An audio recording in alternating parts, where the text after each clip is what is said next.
दोस्तों, हम बात करने वाले हैं भारत के राज्य बिहार की। बिहार एक ऐसा राज्य है जो अपने प्राचीनतम संस्कृति और समृद्ध इतिहास के लिए जाना जाता है। इसके ऐतिहासिक महत्व और समृद्धि भरे पारंपरिक विरासत को अनुसरण करते हुए हमें गर्व होता है। बिहार में नालंदा विश्वविद्यालय, बोध गया और वैशाली जैसे कई ऐतिहासिक धरोहर हैं। बिहार के लोग बहुत मेहनती व लगनशील होते हैं। बिहार राज्य अन्य लोगों के नज़रों में अभी भी गरीब व पिछड़ा राज्य है, लेकिन पिछले कुछ वर्षों में देखें तो बिहार डेवलपमेंट के रास्ते पर काफ़ी तेज़ी से आगे बढ़ रहा है। यदि हम डेवलपमेंट की बात करें तो आज बिहार में काफ़ी सारे मेगा प्रोजेक्ट्स हैं जिन्हें कंप्लीट किया जा रहा है। आज हम बात करने वाले हैं बिहार के उन 10 मेगा प्रोजेक्ट के बारे में जो बिहार की तस्वीर बदल देंगे।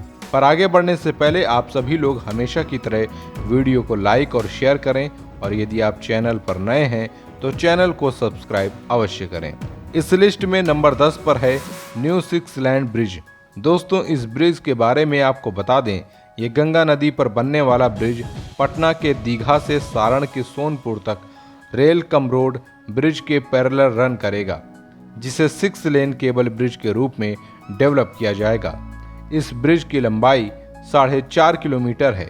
इस प्रोजेक्ट की कुल लागत करीब 3065 करोड़ रुपए है, जिसे ईपीसी मोड यानी कि engineering procurement and construction model पर डेवलप किया जाएगा।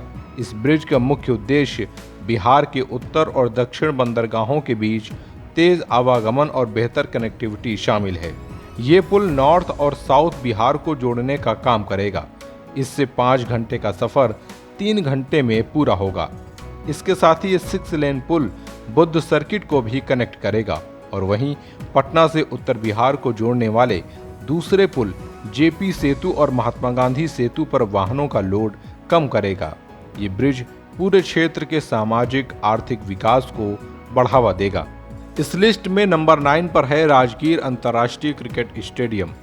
दोस्तों, बिहार में बन रहे राजगीर स्टेडियम का निर्माण अब जल्द ही कंप्लीट होने वाला है। ये स्टेडियम बिहार की राजधानी पटना से 100 किलोमीटर दूर नालंदा जिले में मौजूद है, जिसे 90 एकड़ जमीन पर करीब 633 करोड़ की लागत से डेवलप किया जा रहा है। और यदि हम दर्शक क्षमता की बात करें तो राजगीर क्रिकेट स्टेडियम की दर्शक क्षमता 45,000 है। और आपको बताते चलें कि ये स्टेडियम बनने के बाद पूर्वोत्तर भारत का सबसे बड़ा स्टेडियम बन जाएगा। इस स्टेडियम को सभी तरह की वर्ल्ड क्लास फैसिलिटी के साथ बनाया जा रहा है, जहां दूसरे स्पोर्ट्स भी खेले जा सकेंगे। इसमें एक state of the art sports complex भी डेवलप किया जाएगा, जिसमें इंडोर व आउटडोर गेम्स की फैसिलिटी मिलेगी। इसके साथ ही research centre, motivation centre, swimming pool, sports library और कैफेटेरिया जैसी मॉडर्न फैसिलिटी भी इस स्टेडियम में आपको मिल जाएंगी। वर्तमान में राजकीय स्टेडियम का कंस्ट्रक्शन स्पीड से किया जा रहा है और जल्द ही इसे कंप्लीट कर लिया जाएगा। 8वें नंबर पर है साइंस सिटी पटना। इसका नाम हमारे देश के महान वैज्ञानिक और पूर्व राष्ट्रपति एपीजे अब्दुल कलाम जी के नाम पर APJ Abdul Kalam science city रखा गया है।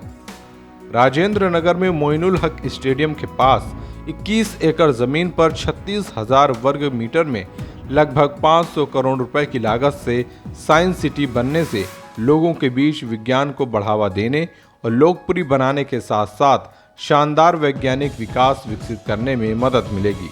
इस साइंस सिटी में कई सारे एग्जिबिट्स बनाए और इंस्टॉल किए जाएंगे। ये पटना के लिए ही नहीं बल्कि पूरे बिहार के लिए बड़ी ही महत्वपूर्ण है। इससे पूरे प्रदेश के छात्र और आम लोग भी विज्ञान और इसकी अभिन्न शाखाओं के बारे में जान पाएंगे। इसमें 243 अलग अलग तरह के एग्जीबिशन, जिसमें BA scientist gallery, space astronomy gallery, sustainable planet gallery, body and mind gallery और बेसिक साइंस गैलरी में प्रदर्शन लगेंगे। 2 बड़े हॉल्स के साथ 500 सीट का ऑडिटोरियम, 300 सीट का फ्रूट पार्क और बायोडाइवर्सिटी पार्क होंगे। इस जगह पर स्टूडेंट्स के लिए 250 लोगों की कैपेसिटी की एक डॉर्मेट्री भी मौजूद होगी। इस प्रोजेक्ट को बनाने के लिए डिपार्टमेंट ऑफ साइंस और टेक्नोलॉजी गवर्नमेंट ऑफ बिहार ने फंडिंग दी है, जिसे बनाने के लिए कई सारे डिज़ाइन और कंसल्टिंग कंपनी की मदद ली जा रही है। तो इस लिस्ट में नंबर 7 पर है राष्ट्रीय राजमार्ग।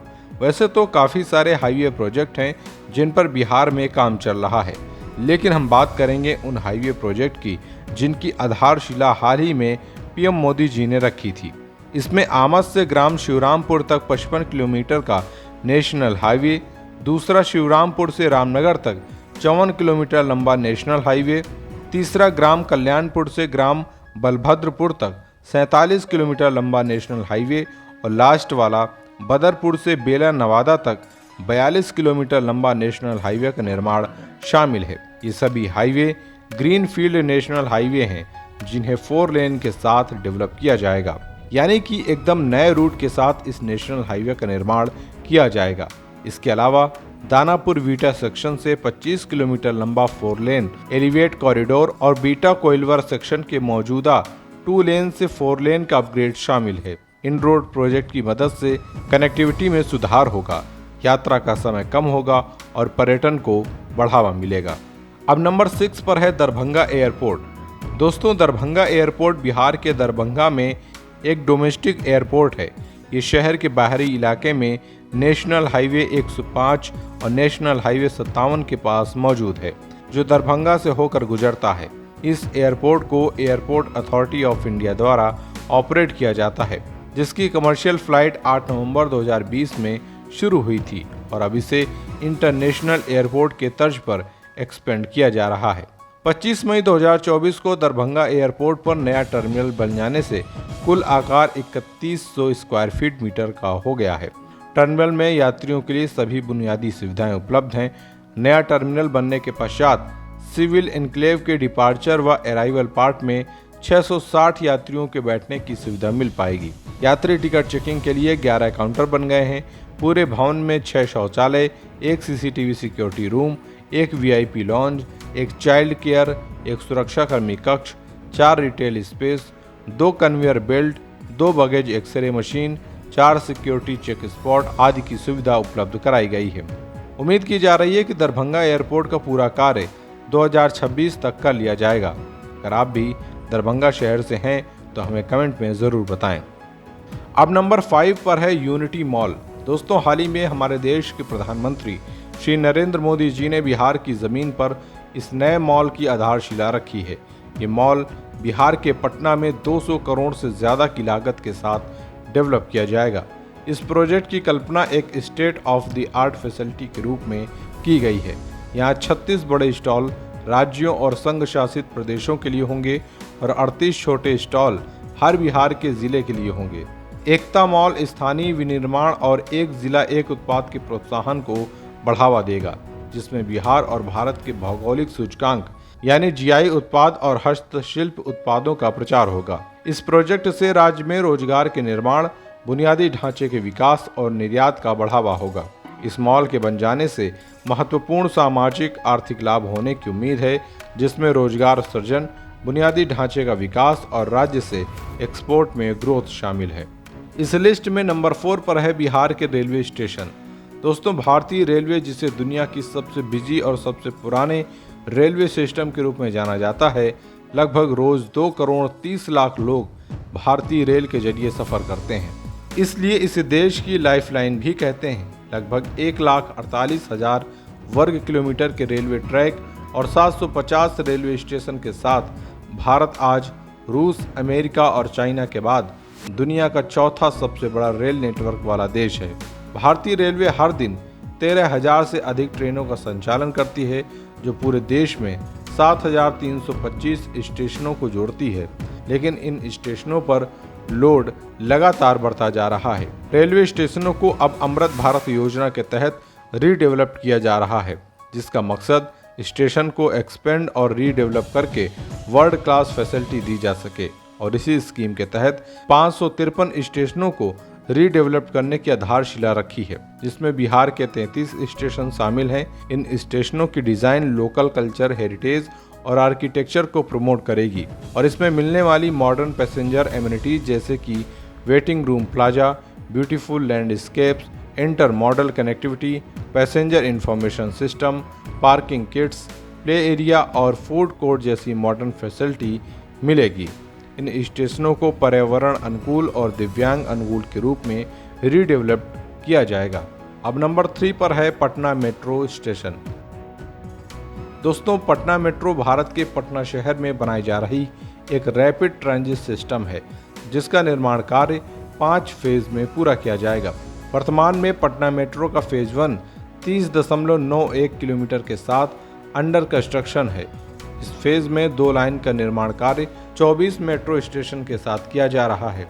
इसमें लाइन 1 दानापुर कैंटोनमेंट से लेकर खेम नीचल तक 16.86 किलोमीटर के रूट में डेवलप की जा रही है, जिसमें 9.36 किलोमीटर का रूट एलिवेटेड जबकि 7.5 किलोमीटर का रूट अंडरग्राउंड डेवलप किया जाएगा और यहाँ पर कुल 14 मेट्रो स्टेशन बनाए जाएंगे। इसके अलावा जो line 2 Patna junction railway station से शुरू होकर न्यू IBT तक 14.05 किलोमीटर की दूरी कवर करेगी।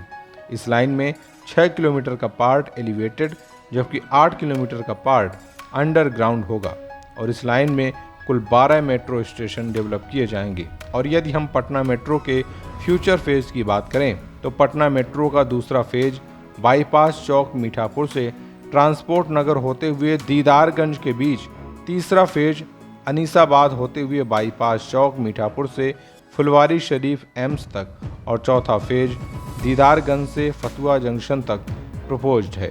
2025 में मोइनुल हक स्टेडियम से पटना यूनिवर्सिटी तक 5 स्टेशन को ऑपरेशनल बनाया जाएगा। अब बात करते हैं प्रोजेक्ट नंबर 2 की। तो नंबर 2 पर है पटना मरीन ड्राइव। दोस्तों, पटना मरीन ड्राइव इसे लोकनायक गंगा पथ के नाम से भी जाना जाता है। ये बिहार के पटना में गंगा नदी के किनारे 20.5 किलोमीटर लंबा 4 लेन एक्सप्रेसवे है। ये बिहार का एक मोस्ट इम्पॉर्टेंट इंफ्रास्ट्रक्चर प्रोजेक्ट है, जिसका उद्देश्य पटना शहर के परिदृश्य को बदलना और इसके वाटर फ्रंट को पुनर्जीवित करना है। लोकनायक गंगा पथ प्रोजेक्ट के नाम से जाने जाने वाले इस पहल में 2 सेक्शन शामिल हैं।